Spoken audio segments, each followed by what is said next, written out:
and thank you for joining me. So this is going to be my next figure on the channel. I realised that it's Orktober, so I thought I'd better get my finger out and get an orc painted. I've only got about 10 days left and I wanted to do a Halloween build as well, so I really do need to get cracking. This figure is from the Age of Sigmar range. This is actually a Wierdboy for the Uruks, but I've just done a little bit of conversion. It is only a slight conversion. I've put some metal jaws on the top here as opposed to the skull that you get with the figure, because I want to create this as a 40k Wierdboy. I don't know why I didn't want to use the actual figure that's produced by Games Workshop. I just wanted, I think, something different. So this is going to be a bit of a challenge because I think it'll be the first time I've done like a smoke effect.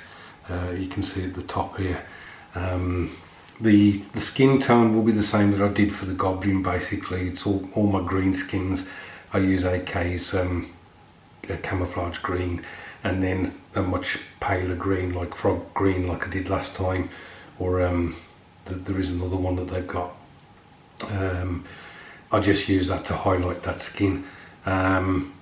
This guy is going to be part of the Death Skulls clan. So he's got a bit of, definitely a bit of blue and white about him, but we shall see. I'll try and show progress videos as I go along. You'll note that he's not on his base. The reason for that is I prefer to spray them black without the base on, because if the base is there, it's difficult to get under the cloth and at the back of the cloth, because the base obstructs the rattle can from getting the paint into those recesses. So what I tend to do is I drill a hole, say in one of the feet, put super glue a cocktail stick into that hole so that I can hold the figure, hold the cocktail stick obviously, and then I can spray all around the figure and as I say, get all the black into the recesses. So the next time you see this, I'm hoping there will be a bit of progress, so I will catch you in a bit. So as you can see, the figure has had a coat of Colourforge's matte black from a rattle can. I used to use Games Workshop's Chaos Black.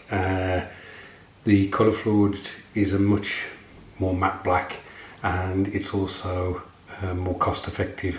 The can's bigger, and I think it's the same price as the Chaos Black from Games Workshop. You can see that I've put the cocktail stick in the base of his foot. Also I held on to that so I could spray the figure without getting the spray paint on my fingers, but also being able to rotate the figure and turn it around to spray in different directions in order to hopefully cover everything. There are one or two places I have missed, but I'll just go in there with a matte black paint, and it's all on the underneath anyway, not on the surface that you'll see. Right, I shall get cracking on this and catch you in a bit when I've done a bit more work to it. Okay, so I've made quite a bit of progress on the figure, as you can see. In fact, it's practically finished, the figure itself. Obviously I've got to do all the base yet. That's my first attempt at trying to do some kind of smoke coming from a pot or something on the top of the, I don't know what you would call that, wand, or I don't really know, totem. It doesn't look too bad. It does look a bit like a bit of broccoli, but yeah, I like the face. Picking the face out with the white paint in lines, I quite enjoy doing that. I think it really does make it pop. I've gone for a simple black cloak, and I don't know what you call that, is it a skirt or whatever? Just highlighting it in like a grey. The white bits of metal, what I hope to do is put some decals on those to give them some kind of glyphs or something that he's wearing. That's the plan anyway, so I need to give them a bit of a coat of gloss varnish and then add decals to those, fingers crossed. The other thing I want to do is, we've got like this jaw upper and lower jaw on here. I was going to leave it as just a metal colour, but I think what I might do is add some blue and white to it, because this guy is supposed to be a Wierdboy for the deaf skulls, so that will be kind of like a nudge to those.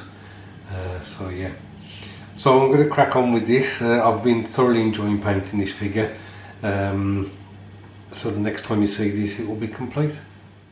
Okay guys, so we've got a completed figure, but before I go into any detail about how I painted it, I thought I'd give you a bit of background. So as I mentioned, this is a Wierdboy for orcs in 40k. Wierdboy's channel the Wa energy that builds up around the battling orcs, unleashing it before it causes their heads to literally explode. This they do with gusto, vomiting blasts of devastating green ectoplasm across the enemy, teleporting orcs madly about the place, or summoning spectral green feet to stomp the foe flat. So as you can see, and I think I've already mentioned, I went the easy route with his garments. They're just painted black and then highlighted. The skin was the normal skin tone that I do, which is camo green from AK, and then I used the frog green, and I just kept adding the lighter frog green to the camo green to get the highlights I wanted in various places. The broccoli that you can see on the top, that was basically camo green at the base, frog green in the middle, and then I added some, I think it was white, put it on there. It was all wet, and then I just wet blended back and forth to try and get that gradient from the dark green at the base up to the light green at the top, which was quite fun. I don't often do that, so I was quite happy how that turned out. The bone that you can see at the base of his staff, that was vampire flesh from AK, and then I gave it a wash of Agrax Earthshade, I think in this instance, and then I just gave it a highlight of vampire bone again. The stick that's part of the staff, that was just Rhinox hide, and then highlighted with, I think, possibly vampire bone, and I just kept highlighting that until I was happy with the result. To try and make this guy look more like a death skull, the metal face, if you like, on top of the staff, I initially was just going to go with gunmetal, but what I decided to do was dab on with a sponge white and blue alternate along the jaw, just so we got that blue and white of the death skulls. And there's like a tongue in there. That's actually where the original skull fits to this, because as I've mentioned before, this is an Age of Sigmar kit, but the tongue, because that was there, I just thought, you know what, I'm going to paint that as if it's on fire or something. So that's where the heat is coming from to generate the fumes that we're getting on the top there. So really enjoyed doing this. I've got already my next figure sorted out, because I want to do a figure for Halloween, and so I'm going to get cracking on that. Is it the 20th today? I think it is. So I've got 10 days in which to build it, but to be honest with you, this sort of figure that I've chosen is mainly dry brushing, so it shouldn't take too long at all. Thank you for those who have subscribed to the channel, I do appreciate it, and those who viewed my last video, and my first video on this channel. I hope you like this one too. Thanks ever so much for watching, and I'll catch up with you soon.